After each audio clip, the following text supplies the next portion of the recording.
Good morning everyone. আজকের আবার গোপুসোনার নতুন ভিডিও নিয়ে চলে এলাম। আমি গোপুসোনা আর রাধারানীকে তুললাম, দুজনকে তুলে একটু জল খাওয়ালাম। জল খাইয়ে আমি এবার গোপুসোনাকে স্নানের জন্য রেডি করব। প্রথমে আমি যেই পাত্রতে গোপুসোনা আর রাধারানীকে স্নান করাবো সেই পাত্রতে একটু চন্দন দিয়ে দিলাম আর একটু ফুল দিয়ে দিলাম। ফুল দিয়ে সাজিয়ে গোপুসোনা আর রাধারানীকে রেখে আমি জল দিয়ে স্নান করাচ্ছি। এতে গোলাপ জল আর ফুল রয়েছে। আমার অগ্রটা শেষ হয়ে গিয়েছে, তাই দেওয়া হয়নি। এরপর আমি ড্রেস পরিয়ে দিচ্ছি। ড্রেস পরিয়ে একে একে গোপুসোনা আর মা রাধারানীকে শৃঙ্গার করিয়ে দেব। এবার শৃঙ্গার করানোর পরে আমি ভোলেনাথকে স্নান করাবো। আমার না রাধারানীকে আর গোপুসোনাকে শৃঙ্গার করাতে খুব ভালো লাগে। কি সুন্দর লাগছে দেখো আজকের রাধারানীকে। আমি মাথায় আজকে একটা দুপাটি ফুল দিয়ে দিয়েছি, আমার তো খুব ভালো লাগছে। এরপর আমি গোপুসোনাকে সাজাচ্ছি।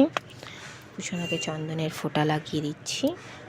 গোপুসোনাকে চন্দনের ফোঁটা লাগিয়ে দিয়েই আমি ভোলেনাথকে স্নান করাবো। এবার একে একে সমস্ত কিছু পরিয়ে দিচ্ছি। বাঁশি দিয়ে দিলাম, আতর লাগিয়ে দিলাম। এবার ফুল দিয়ে আমি ফুল সাজিয়ে দিচ্ছি। ফুল সাজাচ্ছি। দোপাটি ফুল, গাঁদা ফুল, টগর ফুল। আমরা জানি গোপুসোনার টগর ফুলটা নাকি পছন্দের, আমি শুনেছি। এরপর আমরা তুলসীপত্র দিচ্ছি। আমি তুলসী পাতায় রাধা নাম লিখে দিচ্ছি। নামটা হয়তো বোঝা যাচ্ছে না খুব একটা। আর চন্দনে আমার খুব জল দেওয়া হয়নি, চন্দনটাও শুকিয়ে গিয়েছে। আজকের এই জল দিয়ে একটু পাতলা করতে হবে, এই কারণে লেখাটা ঠিকঠাক হচ্ছে না। তুলসীপত্র দেওয়ার পরে গোপুসোনা রাধারানীকে আয়না দেখিয়ে দিলাম। এবার ভোলেনাথকে স্নান করাচ্ছি। ভোলেনাথকে স্নান করিয়ে মুছিয়ে ভোলেনাথকেও আমি চন্দনের তিলক দেব। চন্দনের তিলক দিয়ে আমি একসঙ্গে আবার ভোলেনাথ ও গোপুসোনা রাধারানীকে সেবা দেব। চন্দনের তিলক দেওয়া হয়েছে। দেওয়ার পরে এবার জায়গায় তুলে দিলাম যেখানে ভোলেনাথ থাকে। তুলে দিয়ে আমি এবার ফুল দিয়ে সাজাচ্ছি ভোলেনাথকে। ফুল দিয়ে সাজানোর পরে বেলপত্র দিলাম।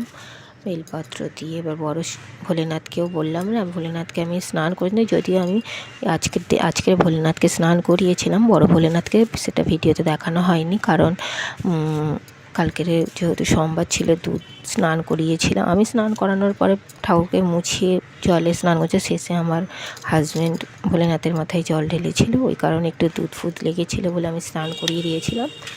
এরপর আমি প্রদীপ জ্বালছি। প্রদীপ জ্বেলে বরণ করব। আমি প্রদীপ যেখানে রাখি, যেই পাত্রে, তাতেও একটু ফুল দিয়ে দিলাম। আমার মা বলে নাকি যেই পাত্রে প্রদীপ রাখা হয় সেই পাত্রে একটু ফুল দিতে হয়। এই ফুল দিয়ে দিলাম। এরপর আমি সকালবেলায় আমি গোপুসোনাকে জল বাতাসাই দেওয়া হয় সেবাতে, ভোগ সেবাতে জল বাতাসা দিলাম। দেওয়ার পরে আমি এবার আরতি করে নেব। আরতি করে গোপুসোনাকে খাবারটা খাইয়ে দেব। দেখো ভগবানের আরতি হচ্ছে। হরে কৃষ্ণ কৃষ্ণ কৃষ্ণ হরে হরে, হরে রাম রাম রাম হরে হরে, হরে কৃষ্ণ কৃষ্ণ কৃষ্ণ হরে হরে, হরে রাম রাম রাম হরে হরে, রাধে কৃষ্ণ কৃষ্ণ কৃষ্ণ রাধে রাধে, হরে রাম রাম রাম হরে হরে, হরে কৃষ্ণ কৃষ্ণ কৃষ্ণ হরে হরে, হরে রাম রাম রাম হরে হরে। বলে গোপুসোনাকে আর রাধারানীকে খাওয়ানো হয়ে গেলে এবার মুখটা আমি মুছিয়ে দিলাম। বাই বাই, সবাই লাইক করো।